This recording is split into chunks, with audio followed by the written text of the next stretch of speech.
Right.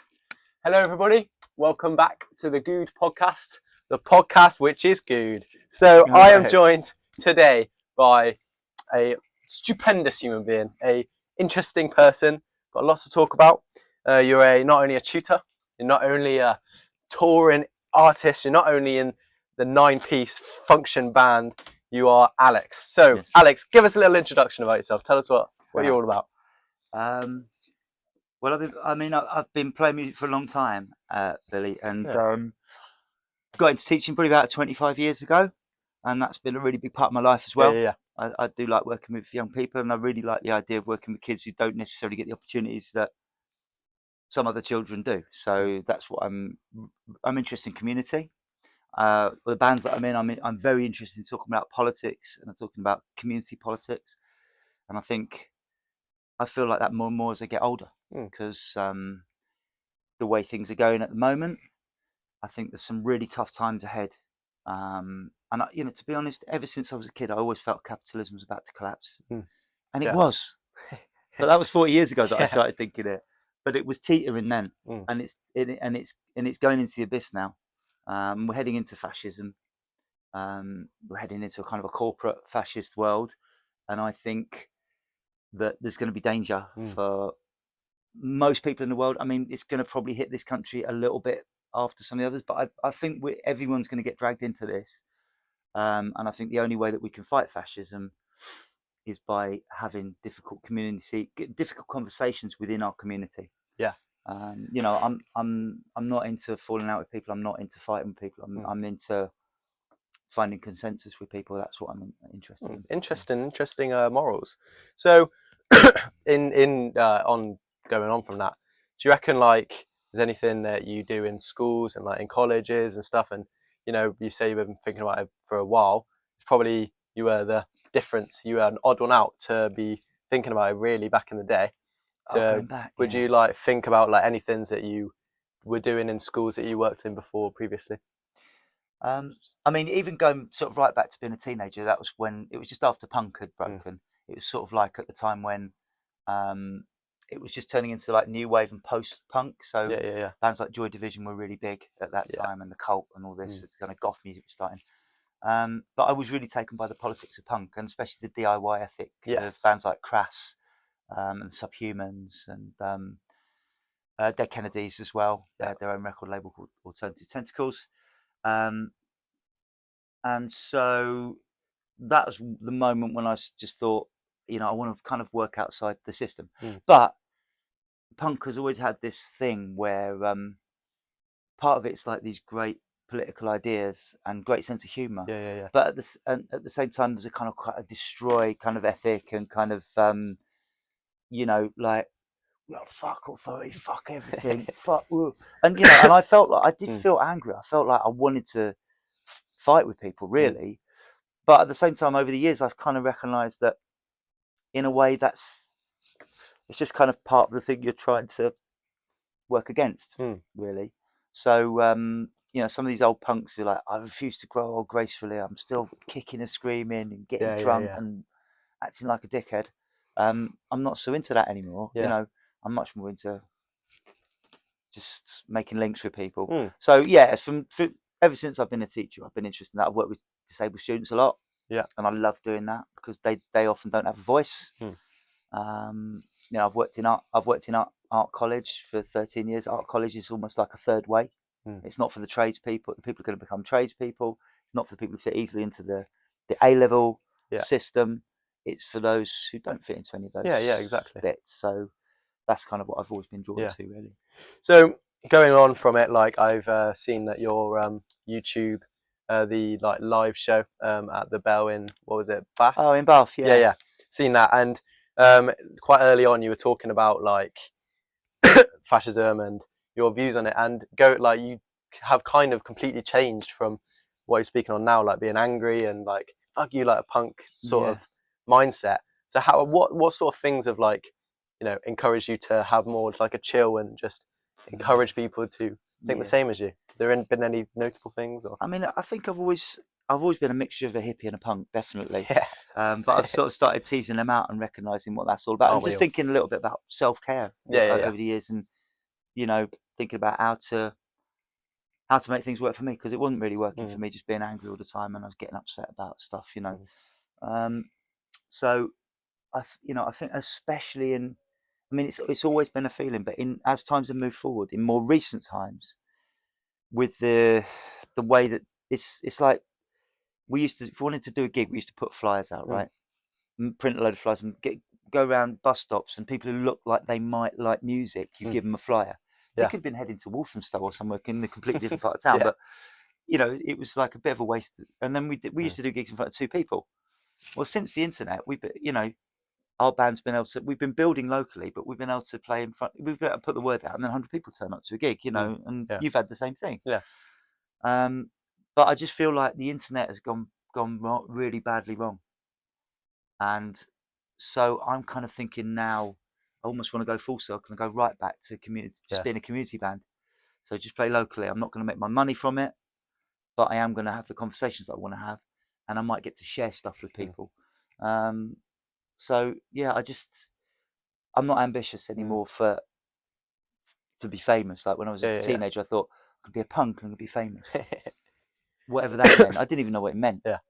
But over the years, I've recognised what I like doing is playing with groups of people, making music, watching people having a good time in the audience, and being part of a community. And that's where I stand now. And I think you built that really nicely. In the breaks, like, you know, you're very, you know, well known around the local area, but like, you know, it's kind of like just sticking in that local area, and like, I think you've got what you want, really. Yeah. I mean, I think if you want to have revolutionary conversations with people, the internet's, it's hard to say, because I mean, I find out about Just Stop Oil stuff through email. And email, I'm not, I don't mind still using email, but things like Instagram, I just think they're pretty toxic forum now.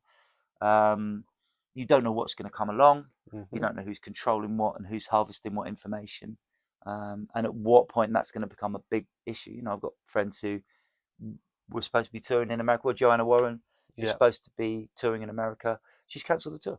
She had a whole 30-day tour booked up. She's cancelled it because she's afraid to go to that country. I heard Stuart Lee, the famous comedian, brilliant comedian, talking the other day about he was offered a week's residency in Chicago, and he's just not going to go because he's terrified that he'll get locked up for days without his heart medication. He's not into doing it. So we've got fascism in America now. I'd be very surprised if they have another election in America now. That's my hot take on it. I don't know if that's true, and I think it's time for our government to stop appeasing Donald Trump, because it's like appeasing Adolf Hitler. It's the same thing.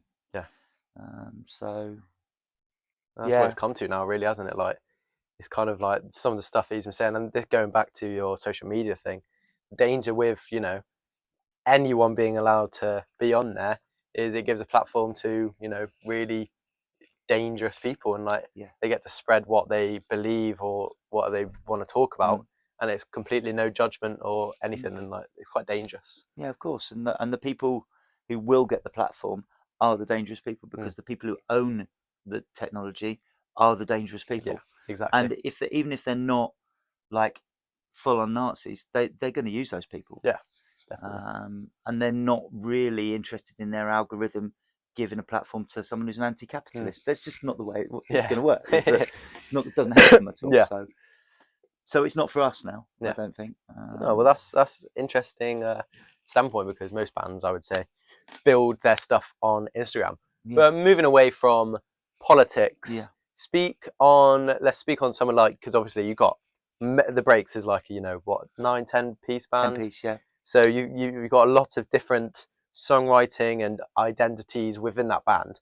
How would you accommodate that? Like, how would you go about the songwriting, you know, technique and method within the band? That's interesting. Yeah, I mean, so it's a variety of things, and it's probably the same for a lot of bands. Some of the things happen in the room through jamming, and sometimes someone will come up with a bit. But then I think it's really up to bands to work out how to focus on things, right? Because you can jam for hours, and some of the bits would be great, and you might never figure out anything to do with them. So being focused enough to go, okay, let's hold it there, let's have a go at something for a bit, And I think for that to work in a room, you've got to have a group of people who are prepared to go, okay, yeah, let's just try that. Yeah. You know, whereas I've been in many bands over the years. Like the first band I was in was called Mr. Ben, and that was when I was 16. I'm 57 now. I've been in lots of bands ever since. Yeah. And you something you often get with bands is a certain brittleness. Like people have an idea, and it's their idea, Yeah. and they want to hold it. And if someone suggests doing something, they'll be like, "Well, no, I don't think we should do that because that's not quite how I wrote it, or it's not what I intended." Just try it. It might improve the song, you know. So I think that kind of, we're just going to have a go at it, is a big part of the breaks. We've got two excellent lyricists, Zoe and Louis. Louis he's been involved in music since he was little, but he's really good at lyrics. I mean, he's better at lyrics than he is at talking. And I feel the same. I'm better at playing than I am at talking, you know. And so he's a musician. We've got a drummer, Ben, who is a bit more classical in his approach sometimes, Right. but he's also lived in Africa, so he's got Okay. really into polyrhythms of African music. But then sometimes he go, you know what, I've got this tune. It's in 5/4 and 7/4, and this is how it goes. And you play the two riffs, and it's already semi-formed. You know, Louis and I write together as the two of us sometimes as well. So people do bring stuff to the group, but structure is a thing that's very useful for many things. And what I love is to be able to be free within a structure.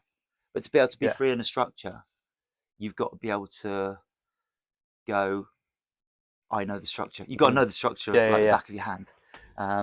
And I don't think the breaks are there with that yet. I think we're a great semi-professional band.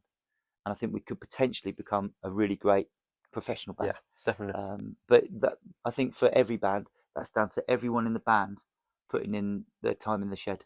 Yeah, 100%. I think that goes with kind of, you probably found that, I've definitely found this, and probably some of you watching during bands, like everyone has to be into it for it to work. Like if someone's doing more or like less, and it's kind of like, you know, this isn't really going to work, because then people feel like, you know. But that's really interesting that you found that. So yeah, going like onto, you know, you say you're semi-professional and you want to become a professional. What are going to be the stepping stones to get into that point, do you reckon? So yeah, I mean, for a band to make it, they have to be a regular rehearsing band. They have to rehearse weekly, I think. Unless they're all made up of pros who work in the industry all the time, and someone hands out loads of songs. I've been in bands like this before. Hands out the songs, they send the tape round, you learn them, and then you come together and have a day's rehearsal, and then you might do a tour. And that's often the way in the industry now. It's like almost like a pickup band or a band of professionals who you know you can get in. And that's how people sort of make it work financially often. So I think, but I think to be my kind of professional band, it's not really about that, because it's the people who live in the community. So there's all sorts of levels, you know, and we've got kids in the band. You know, we've got Romy, who's a student here, and her little brother is in the band, and obviously my son Louis, he's 27, I'm 57. We've got real age range. But you know, so I think the trick with our band is that everyone, there's an ethos. So we you know, I'm always for people thinking about their movement, thinking about the intention of what they're doing with music, and I try and talk about that with the group, and so the group respond to that, you know. And sometimes people are a bit sluggish about that, like they're like, if you expect me to do a fucking dance, mate, I'm not in the fucking Bee Gees, you know. And I'm like, it's not going to be quite like the Bee Gees. Don't worry, just go with it. And eventually they do, so we move towards it. And some people are at an earlier stage in their musical development, and others have been doing it for years. So just as long as everyone is into moving forward, then the band's going to really get there. Exactly. So you talk about a little bit about performance, and obviously like performance is like a very important part to me. So do you, within the breaks, do you like, because it sounds like you choreograph it a little bit, or is it kind of like, you know, I don't know. I'd like to choreograph it more, just because it's something I've got more interested in. Particularly since being really obsessed with for years. Stop Making Sense. Really? The Talking Heads thing. That's my level of choreography. The band are locked in, tight to a groove, and their movement reflects that.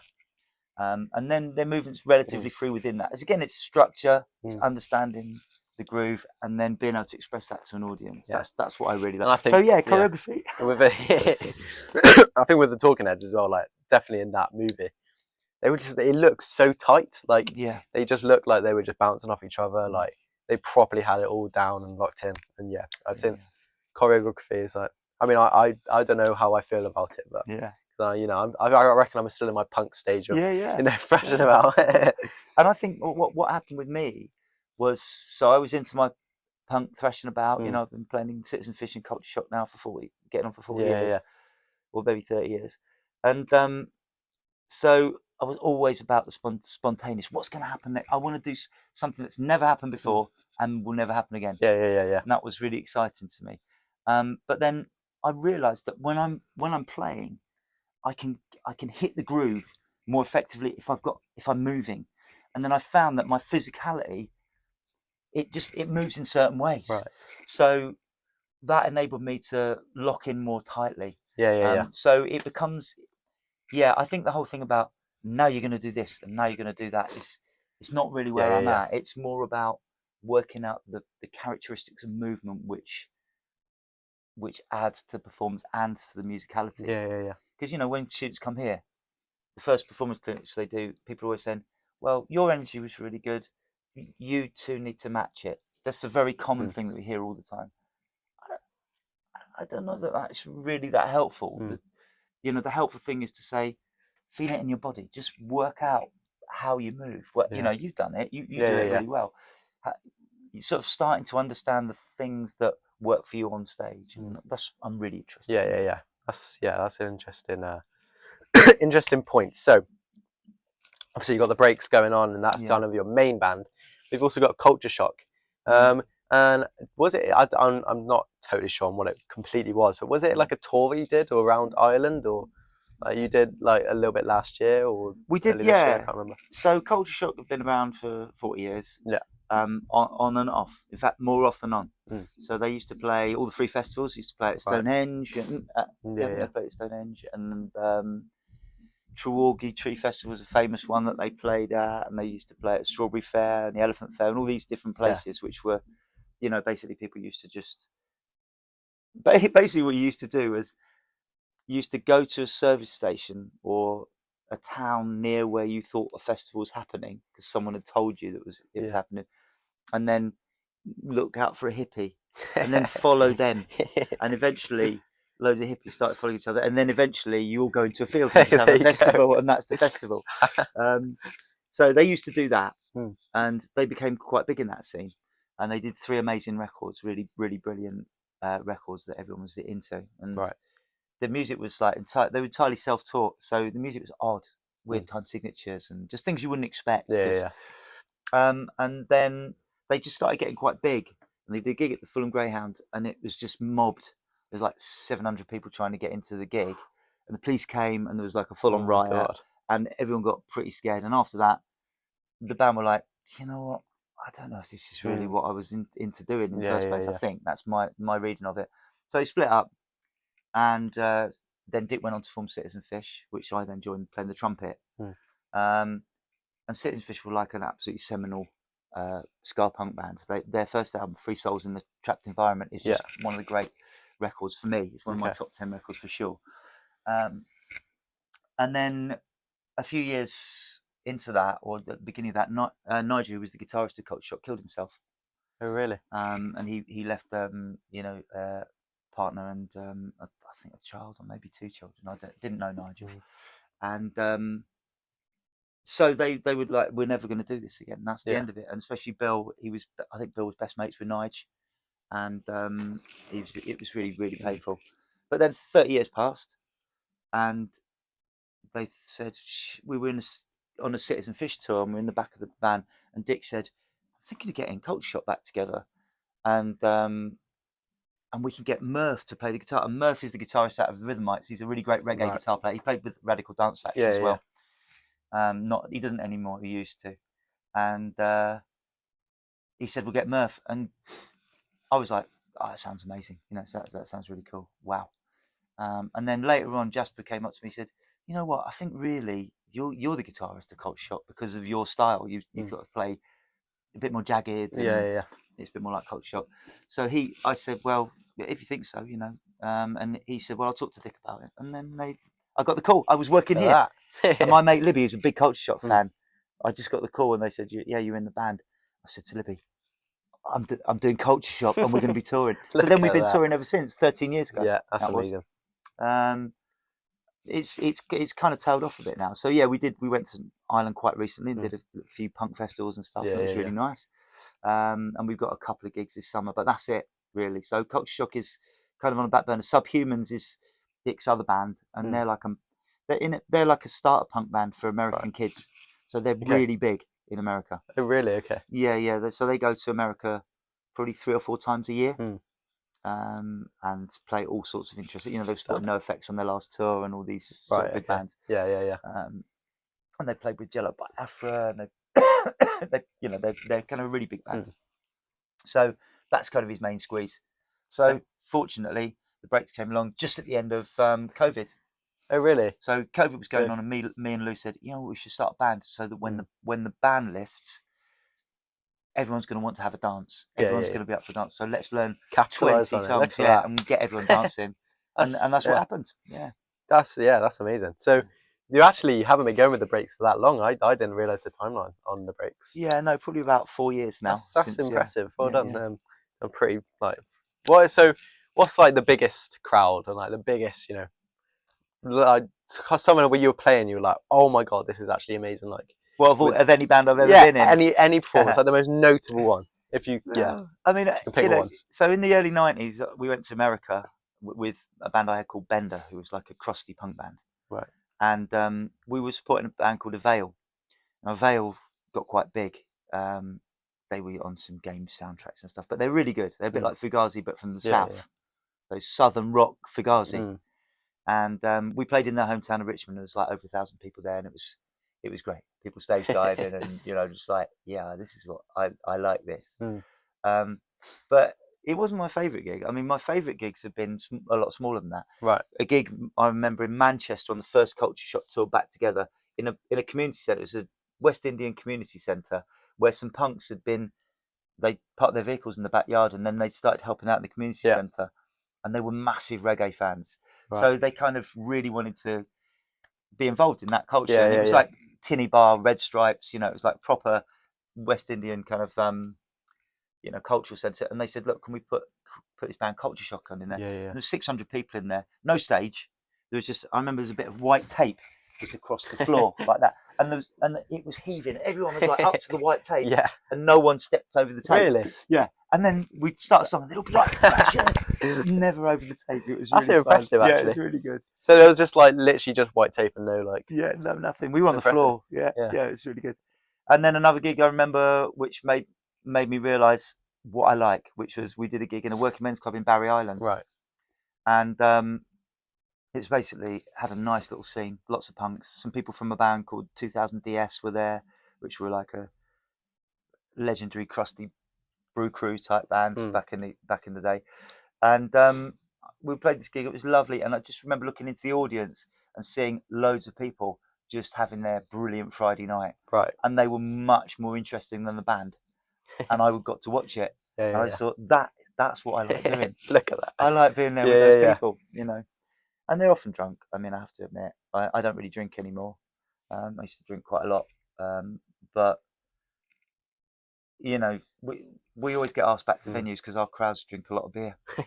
Well, I think that kind of comes with the punk scene, and it does a bit, yeah, kind especially of crusties. Quite a big integral. That's kind of like a stereotype, kind of. It is a bit, yeah. Drug taking and all of that sort of jazz. So. You're right. It is a stereotype, but yeah, the kind of new age travellers. There's a lot of people like to get pretty hammered. Yeah.